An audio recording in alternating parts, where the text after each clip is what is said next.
I have a problem with the One Piece card game. See, as a content creator who likes deck building, it's difficult to be creative. It's the same issue that Digimon has suffered. We all know the decks that Japan and its surrounding parts have been playing for months, and our decks end up being based on them. Of course, if you do stray away and you play less than favorable cards, you usually end up getting the question, why are you playing that? Of course, the better question with any deck that you make in this game right now, you have to ask yourself, will it even beat red? It should be no surprise now that if you want to win or have a easier time, you should just play red.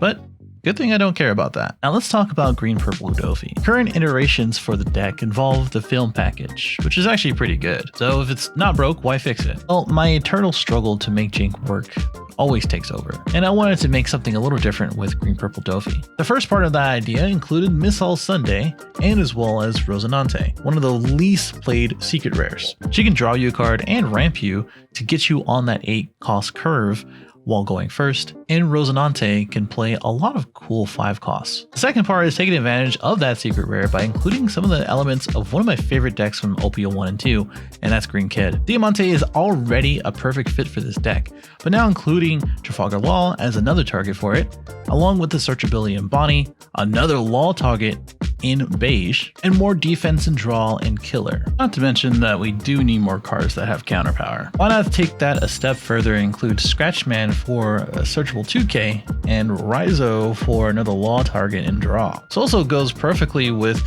Rosinante since it immediately gets rested. Then it became a decision of including Sugar or Izu. This really came down to what utility I value most, either 2Ks in hand or Sugar being a menace. And also became clear when I decided to include the 8 cost Kid. Of course, this is also Dofi, so including 2 cost counters is best, along with some slight removal. Flapping Thread was always a card I wanted to try out, and if I'm committing to Kid, it might be a good idea since it kind of helps with the Zora matchup anyway. Now, after deciding my choices, I did what any right-minded card game player would do with a working computer. I shaved and took it to the sim. Testing started out okay. I even went live to showcase the deck. I found that the deck needed more counter power more often than not. I also think people have sim brain and simply just don't read cards sometimes. Red players tried to jet pistol my laws, players kept swinging 5k after I used flapping, and this blue-purple Kaido player didn't know that Rosinante still protects your 5 costs even if they're active when you 10 drop Kaido.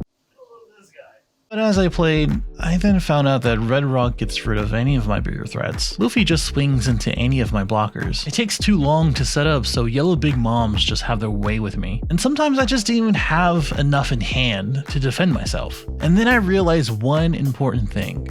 This deck is ass. It's not all negative though. I just think this deck was one format too late. But then I had some fun finding legs with the Wano Country version of this when I was streaming. Maybe I'll give that a real shot sometime or another and remind myself just to play the good stuff.